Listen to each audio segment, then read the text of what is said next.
تصریف الاحوال و تخفیف الاثقال والصلاة والسلام علی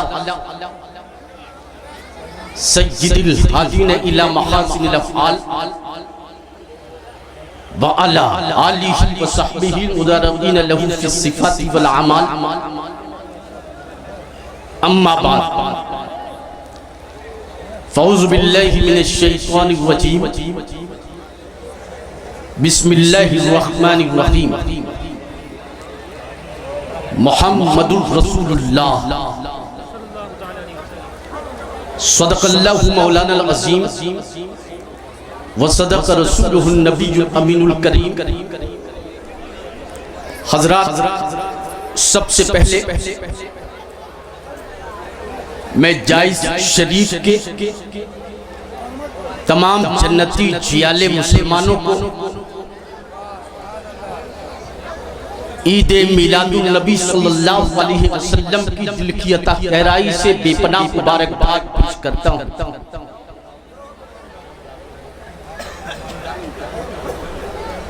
علماء اکرام کا نورانی قافلہ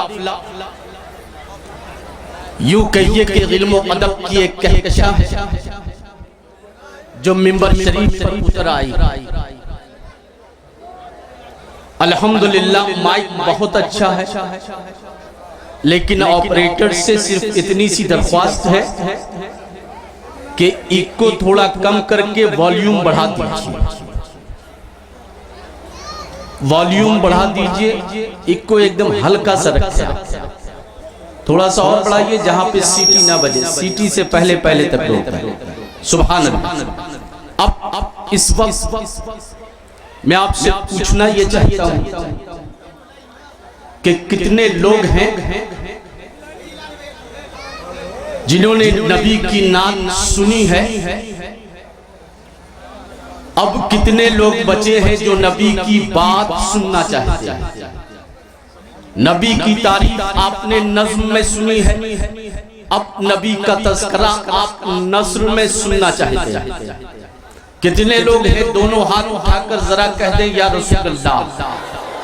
ماشاءاللہ۔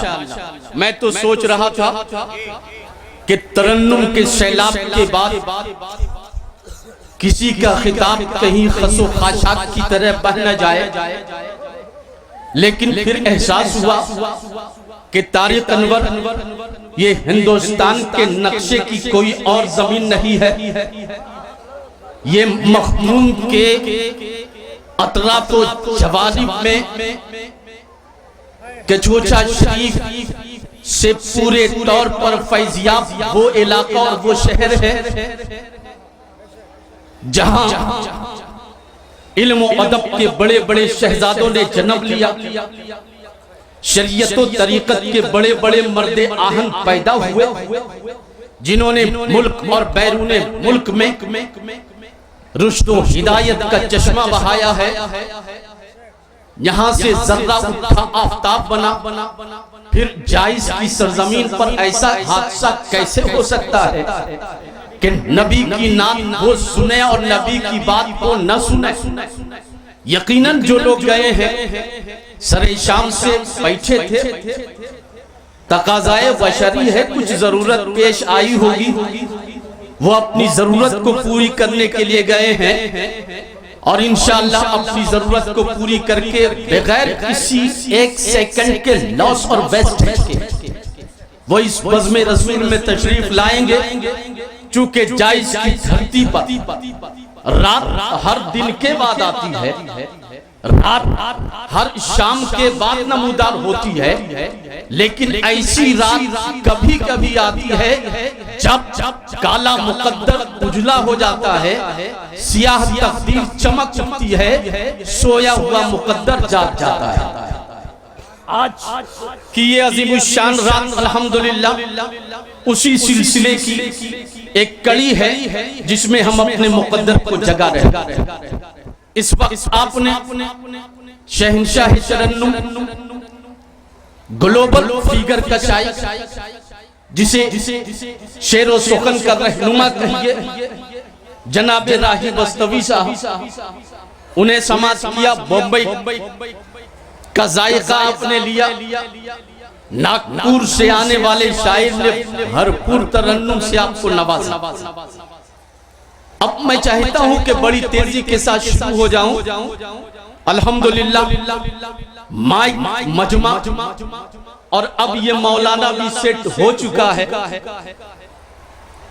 آئیے اس سے قبل کہ کچھ گفت و شنید ہو، سب سے پہلے آفتاب رسالت، مہتاب نبوت، غمخوار امت، اللہ کے حبیب، زخم خوردہ انسانیت کے طبیب، جمیل الشیم، شفیع الامم، نبی محترم، سید عرب و عجم، جن کے دم قدم سے کونین کی نبض چل رہی ہے اور کائنات کا دل دھڑک رہا ہے، وہ پیغمبر جن کی عظمت و شوکت کا شیش محل اتنا اونچا ہے، اتنا اونچا ہے، اتنا اونچا ہے کہ آج بھی زمین عرش معراج کے دلہا کا نقش قدم لے کر جھوم رہی ہے۔ یعنی اپنے آقا کریم رسول ہاشمی جناب محمد رسول اللہ صلی اللہ علیہ وسلم کی بارگاہ بے کس پناہ میں پورا مجمع جی لگا کر بابا سے بلند درود پاک کا نذرانہ پیش کرے، پڑھیے اللہم صلی علی سیدنا و شفیعنا حبیبنا مولانا محمد و بارک وسلم، صلاة و سلام علیک یا حبیب اللہ یا رسول اللہ صلی اللہ تعالی علیہ وسلم۔ جو لوگ کھڑے ہیں میری درخواست ہے، اگر الیکشن میں نہیں کھڑے ہیں تو یہ سنہرا موقع ہے کہ جو لوگ بیٹھے تھے وہ ضرورت کے لیے گئے ہیں، آپ تشریف رکھیے، خالی جگہوں کو پر کر دیجیے۔ آئیے بیٹھ جائیے۔ حضرات، آپ کا شعور، آپ کا ذوق سخن، آپ کا فہم و ادراک بہت اعلیٰ ہے، اللہ سلامت رکھے اور بلند و بالا ہو۔ امید ہے مسلم تقریبات کمیٹی کے تمام اراکین بھی جلوہ گر ہوں گے، تشریف فرما ہوں گے۔ بس حضرات اجازت دیں، دو تین شعر کے ساتھ آگے بڑھتا ہوں، علماء اکرام کی دعائیں چاہوں گا، محبت ہے، تھوڑی سی محبتوں سے نواز دیں۔ دیکھیں ہمارے بھائی صاحب بیٹھے ہیں، بڑی اچھی فکر، بڑی اچھی ہمت الحمدللہ اللہ نے عطا فرمائی ہے۔ دیکھیں حضرات، یہ میلاد مصطفیٰ ہے، جشن عید میلاد النبی ہے، بس اسی مناسبت سے آگے بڑھتا ہوں۔ دیکھیں دھند میں جب ہاتھ کو ہاتھ دکھائی نہ دے، دیکھیں دھند میں مطلع انوار جنم لیتا ہے، دھند میں مطلع انوار جنم لیتا ہے، دشت کی گود میں گلزار جنم لیتا ہے، دشت کی گود میں گلزار جنم لیتا ہے۔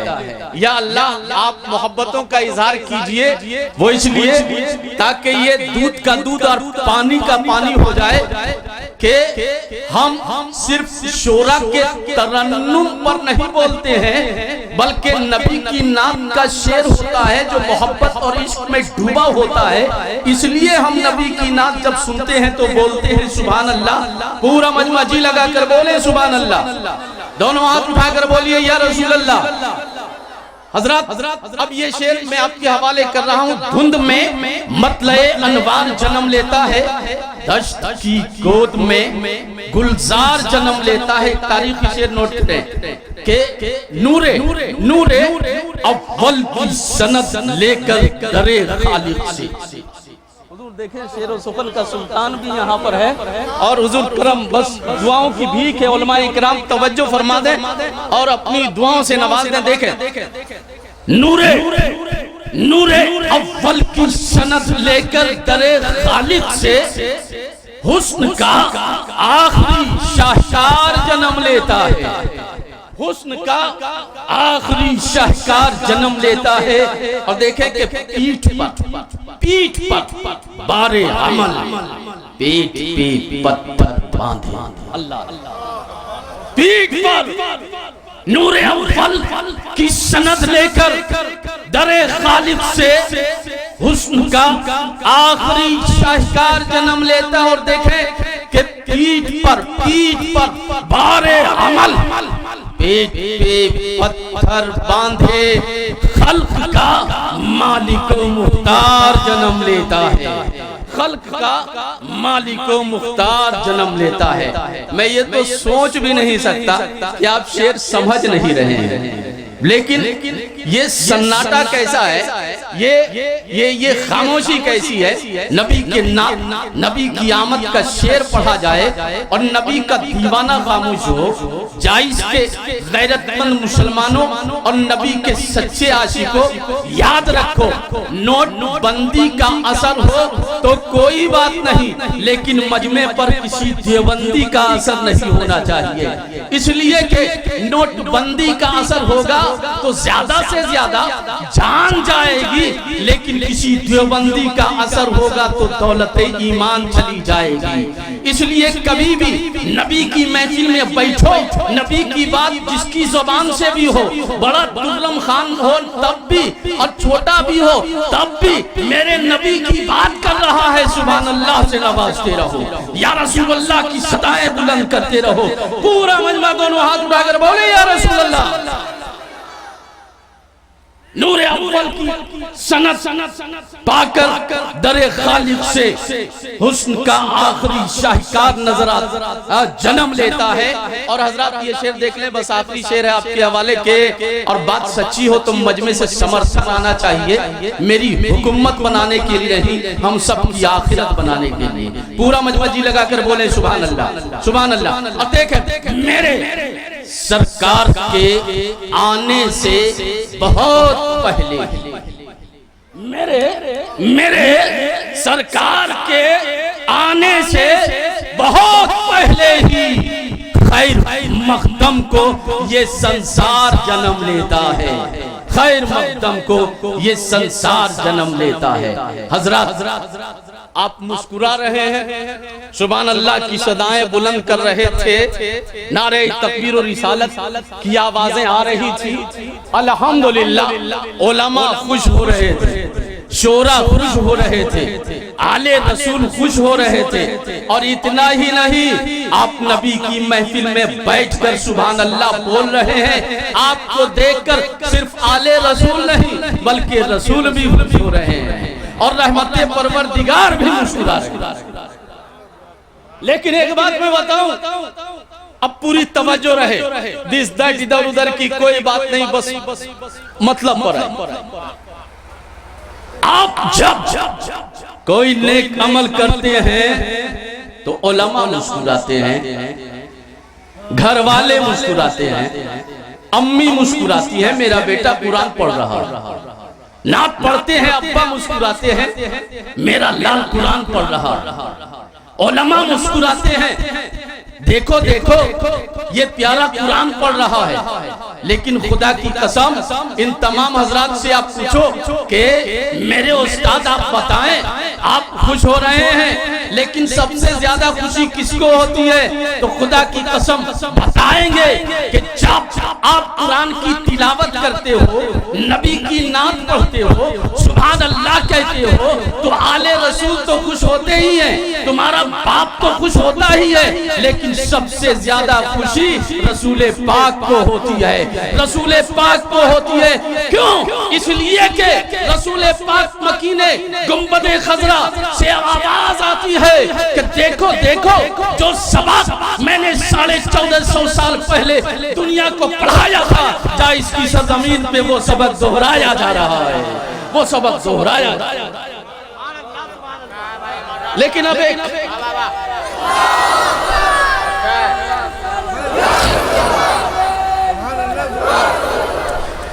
ایک بات بتاؤ، آپ نے تو یہ سن لیا کہ خوش ہوتے ہیں یہ لوگ، خوش ہوتے ہیں.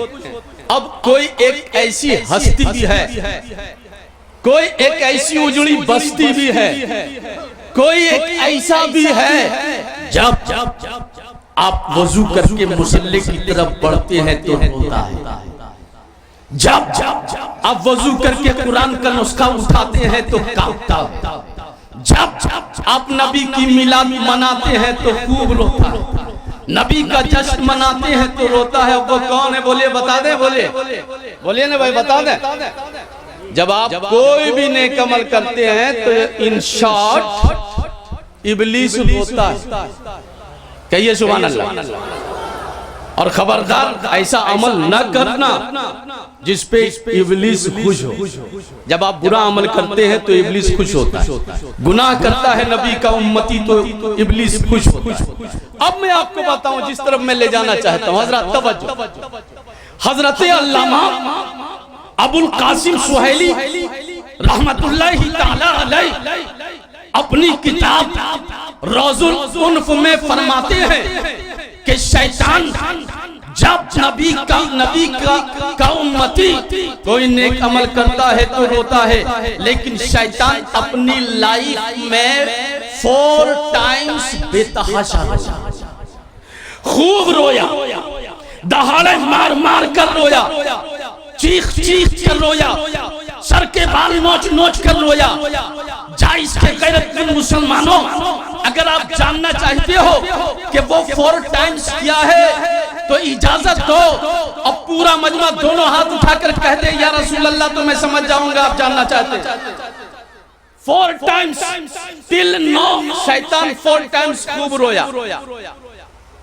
روایت نقل کرتے ہیں روض الانف میں حضرت علامہ ابو القاسم سہیلی، اِنَّا ابلیس لعنہ اللہ تعالی رنّا 4 رنات، رنتن حین لوئنا، رنتن حین اہبی، رنتن حین ولد رسول اللہ صلی اللہ علیہ وسلم، ورنتن حین انزلت فاتحۃ الکتاب۔ پورا مجمع بولے سبحان اللہ۔ 4 ٹائمز شیطان خوب رویا۔ نمبر 1 رنتن حین لوئنا، نمبر 1 جب اللہ نے اس کی گردن میں لعنت کا طوق ڈال دیا تب رویا۔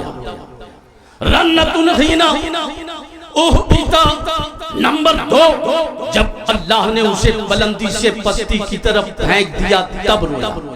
نمبر 3 رنتن حین ولد رسول اللہ صلی اللہ تعالی علیہ وسلم، اور تیسری مرتبہ ابلیس دہاڑے مار مار کر اس وقت رویا جب ربیع الاول شریف کی 12 تاریخ ہے، صبح صادق کا وقت ہے، حضرت عبداللہ کا آنگن ہے، مکہ کی دھرتی ہے، سیدہ آمنہ کی آغوش رحمت ہے، اور اس میں رحمت تمام رسول آمنہ کے لال آقا کریم جناب محمد رسول اللہ پیدا ہوتے ہیں۔ شیطان دہاڑے مار مار کر رو رہا ہے، چیخ چیخ کر رو رہا ہے، سر کے بال نوچ نوچ کر رو رہا ہے، چلا چلا کر رو رہا ہے۔ کہہ دو سبحان اللہ، سبحان اللہ، اور کہہ رہا ہے ہائے کلیجہ پیٹ رہا ہے۔ ابلیس کے چیلوں نے دیکھا کہ استاد ہو رہا ہے، آگے بڑھا، ایک چیلے نے پوچھا استاد روتے کیوں ہے، کیوں ہو؟ تو ابلیس نے کہا رو اس لیے رہا ہوں کہ آج مکے میں ایک بچہ پیدا ہوا ہے۔ ابلیس کے چیلوں نے کہا استاد ہر صبح ہر شام سینکڑوں بچے، پوری دنیا میں ہزاروں بچے پیدا ہوتے ہیں، لیکن آج تک ہم نے آپ کو اتنا روتے ہوئے نہیں دیکھا، لیکن آج رونے کی وجہ کیا ہے؟ تو ابلیس اپنے چیلوں سے کہتا ہے ناتان، آج عبداللہ کے آنگن میں جو بچہ پیدا ہوا ہے وہ کسی پردھان کا بیٹا نہیں ہے، آج جو بچہ پیدا ہوا ہے کسی ایم پی اور ایم ایل اے کا بیٹا بھی نہیں ہے، آج جو بچہ پیدا ہوا ہے یہ سچ ہے کہ وہ کسی منسٹر کا بیٹا نہیں ہے، پھر میرے استاد تم روتے کیوں ہو؟ تو ابلیس نے جواب دیا تھا کہ مکہ میں عبداللہ کے آنگن میں آمنہ کی آغوش میں آج جو بچہ پیدا ہوا ہے نا وہ کوئی معمولی بچہ نہیں ہے، وہ میرے مشن کو تباہ کرنے والا ہے، وہ میرے منصوبے کو خاک میں ملانے والا ہے۔ ہاں استاد، آخر وہ کیسا بچہ ہے؟ کہا وہ ایسا بچہ ہے کہ راہی کو منزل تک پہنچانے والا ہے، گرتے کو اٹھانے والا ہے، بھوکے کو کھلانے والا ہے، پیاسے کو پلانے والا ہے، گم گشتہ ہے راہان حق کو راہ ہدایت کو لگانے والا ہے۔ مکے میں جو بچہ پیدا ہوا ہے، انسانیت کی کشتی حیات معصیت کے سمندر میں ہچکولے لے رہی ہوگی، وہ اسے ساحل نجات تک لگانے والا ہے۔ آج جو بچہ پیدا ہوا ہے، کفر و ضلالت کے اندھیرے سے انسانیت کو نکال کر ایمان کی چاندنی میں کھڑا کرنے والا کوئی معمولی بچہ نہیں ہے۔ آج جو بچہ پیدا ہوا ہے، وہ میرے مشن کو تباہ کر دے گا، میرے منصوبے کو خاک میں ملا دے گا۔ تو ایک چیلے نے کہا استاد، an idea can change your problem۔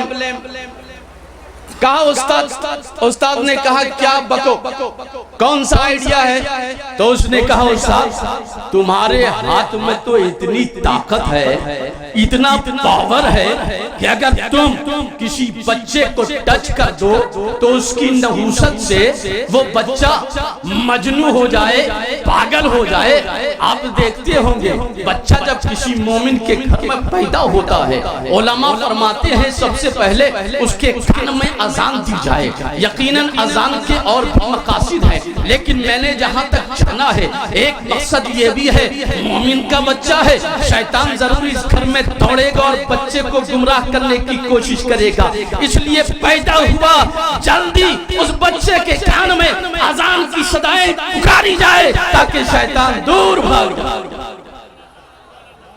استاد تمہارے ہاتھ میں اتنا پاور ہے کہ اگر تم ٹچ کر دو تو بچہ جنون کا شکار ہو جائے۔ بیٹھے کیا ہو؟ ابلیس نے کہا ہاں بات تو اچھی کیسا ہے، ہم بیٹھ کر وقت کیوں برباد کر رہے ہیں؟ اس نے تیاریاں کی کہ وہاں سے چلا۔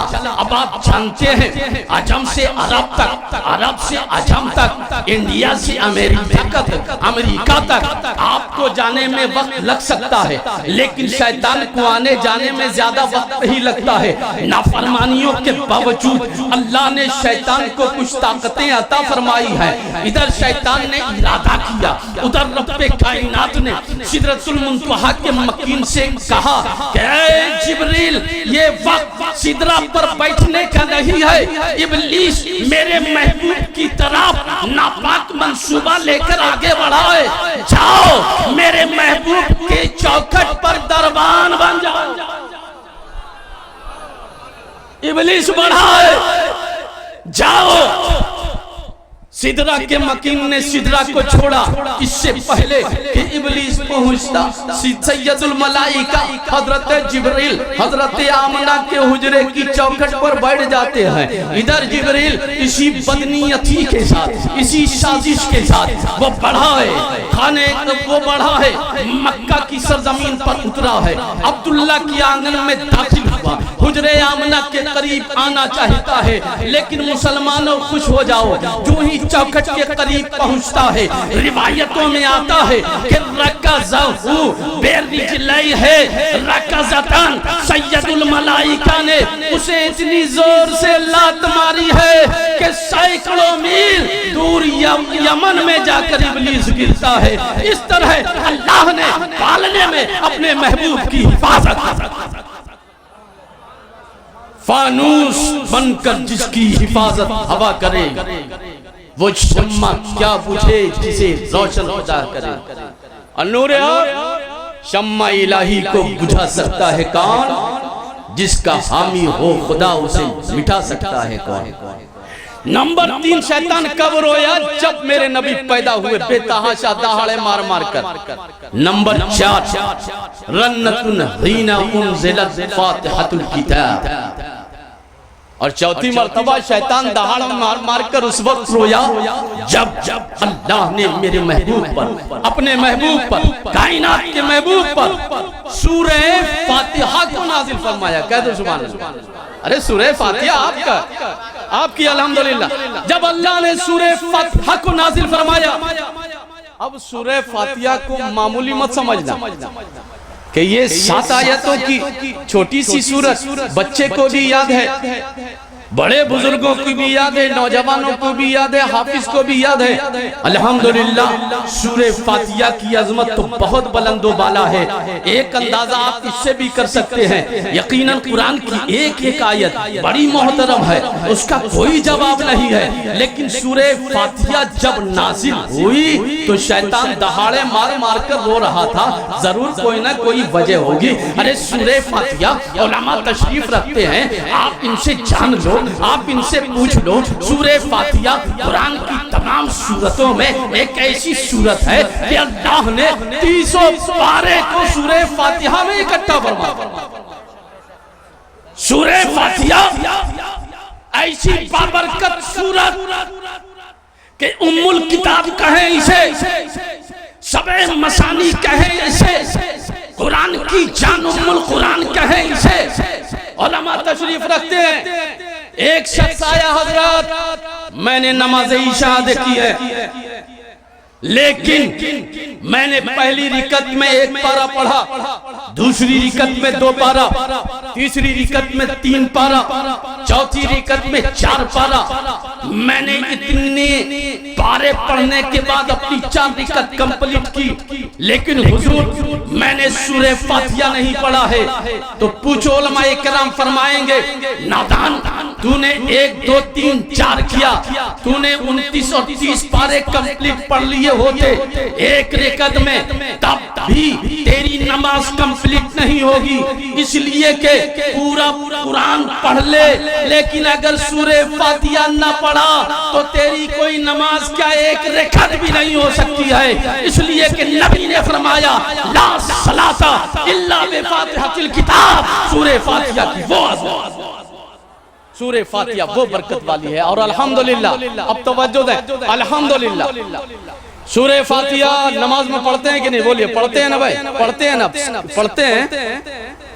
فاتحہ ہم نماز میں بھی پڑھتے ہیں، کچھ لوگ پڑھتے ہیں تو ہو سکتا ہے کہ مجبور ہو کر پڑھتے ہوں، لیکن الحمدللہ توجہ ہے، جملے کی حفاظت کریں گے۔ سورہ فاتحہ ہم نماز میں پڑھتے ہیں اور الحمدللہ فاتحہ ہم نماز میں بھی پڑھتے ہیں، فاتحہ ہم نیاز میں بھی پڑھتے ہیں۔ کہہ دو سبحان اللہ، جی لگا کہ مخدوم کا اثر ہے، فیضان مخدوم برس رہا ہے، تھوڑا جی لگا کر بولو۔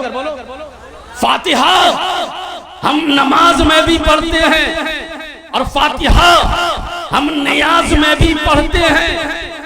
اور کچھ لوگوں کو نبی کی میلاد اور فاتحہ پاک اگر پیٹ میں درد ہوتا ہو تو سنکوچ مت کرنا، کچھ سوچنا مت، سمجھ لینا کہ میلاد پر کون رو رہا تھا اور فاتحہ پہ کس کا کلیجہ پھٹ رہا تھا، کس کا کلیجہ پھٹ رہا تھا۔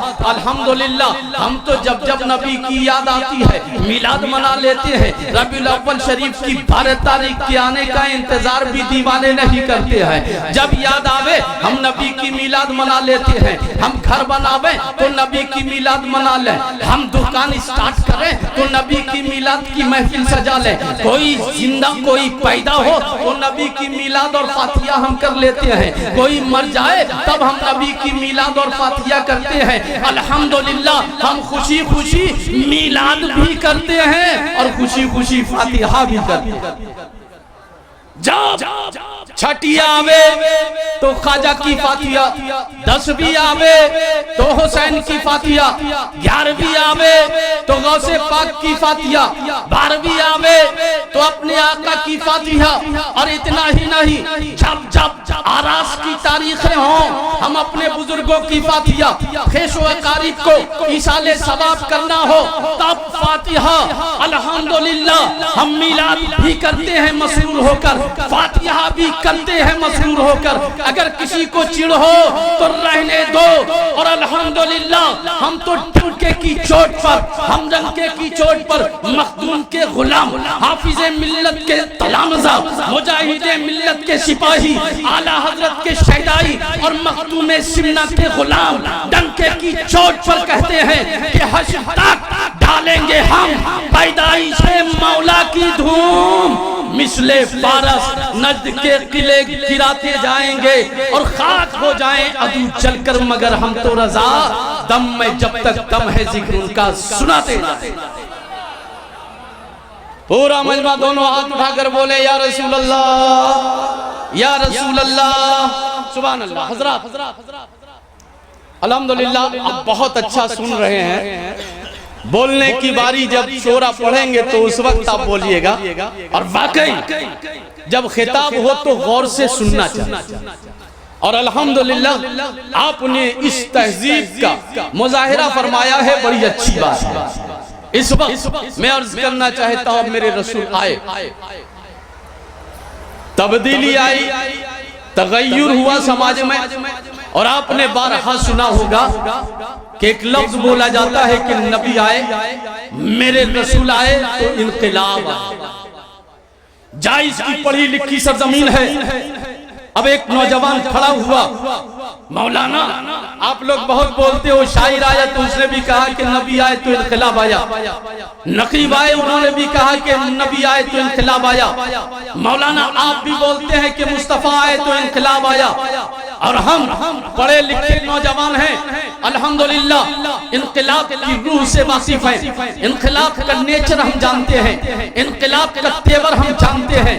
ہم نے اتہاس کے پنوں پر پڑھا ہے کہ جب بھی انقلاب آیا ہے، چاہے وہ کسی صوبے میں ہو، چاہے وہ کسی شہر میں ہو، چاہے وہ کسی ملک میں ہو، چاہے وہ کسی بھی علاقے میں ہو، چاہے وہ کسی بھی قوم کے اندر ہو، جب انقلاب آیا ہے تو خون کی ندیاں بہی ہیں، جب انقلاب آیا ہے تو بچے یتیم ہوئے ہیں، جب انقلاب آیا ہے بڑھاپے کا سہارا چھین لیا گیا ہے، جب انقلاب آیا ہے تو لاشوں کو گھوڑوں کے ٹاپوں تلے روندا گیا ہے۔ مولانا آپ کہتے ہو مصطفیٰ آئے تو انقلاب آیا، میں جانتا ہوں کہ جب انقلاب کسی علاقے میں آتا ہے، کسی صوبے اور ملک میں آتا ہے تو خون کی ندیاں بہتی ہیں، بچے یتیم ہوتے ہیں، بیواؤں کے آنچل پھاڑے جاتے ہیں، سہاگ لوٹا جاتا ہے، بڑھاپے کا سہارا کاٹ دیا جاتا ہے، بچے یتیم ہوتے ہیں۔ مولانا یہ بتاؤ، آپ کہتے ہو مصطفیٰ آئے تو انقلاب آیا، کیا مصطفیٰ کے آنے پہ بھی ایسا ہی سب کچھ ہوا تھا؟ نادانو، نہیں، اتنا جانو کہ ایک لفظ ہے جس کی نسبت تم دنیا کی طرف کرو گے تو اس کا اور مفہوم ہوگا، لیکن جب اسی لفظ کی نسبت مصطفیٰ کے قدم مبارک کی طرف کر دو گے تو اس کا مفہوم بدل جائے گا، منظر نامہ بدل جائے گا۔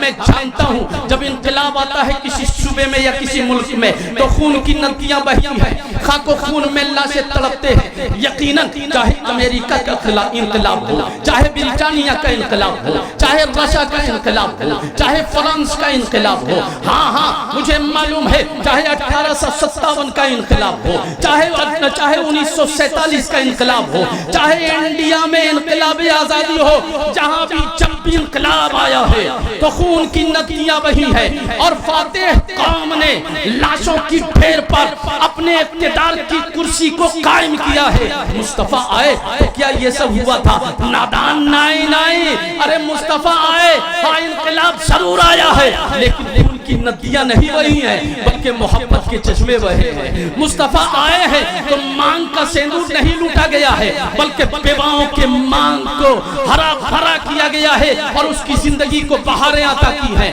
ارے مصطفیٰ نے وہ انقلاب پیدا کیا کہ بچوں کو یتیم نہیں ہونے دیا بلکہ یتیموں کے سروں پر ایسا دشت شفقت رکھا ہے مصطفیٰ نے کہ اس کا داغ یتیمی بھی چمک اٹھا ہے۔ ارے مصطفیٰ جب آئے تو بڑھاپے کا سہارا توڑا نہیں گیا ہے بلکہ ضعیفوں کو طاقت کی قوت عطا فرمائی گئی ہے۔ مصطفیٰ جب آئے ہیں تو الحمدللہ ایک ایسا صالح انقلاب پیدا فرمایا مصطفیٰ نے کہ زمانہ پکار اٹھا، میرے رسول نے برپا وہ انقلاب کیا جس انقلاب نے دنیا کو فیضیاب کیا، اور ستم تو کر نہیں سکتے وہ کیونکہ رحمت ہے، اور کرم کی بات جب آئی تو بے حساب۔ انقلاب ایسا آیا، ایک بار پورا مجمع انقلابی انداز میں کہہ دے یا رسول اللہ، یا رسول اللہ۔ وقت بہت کم ہے لہٰذا انقلاب کے باب کے بہت زیادہ پنوں کو میں آپ کے حوالے نہیں کر سکتا، لیکن ذرا یہ تصویر دیکھو۔ ارے انقلاب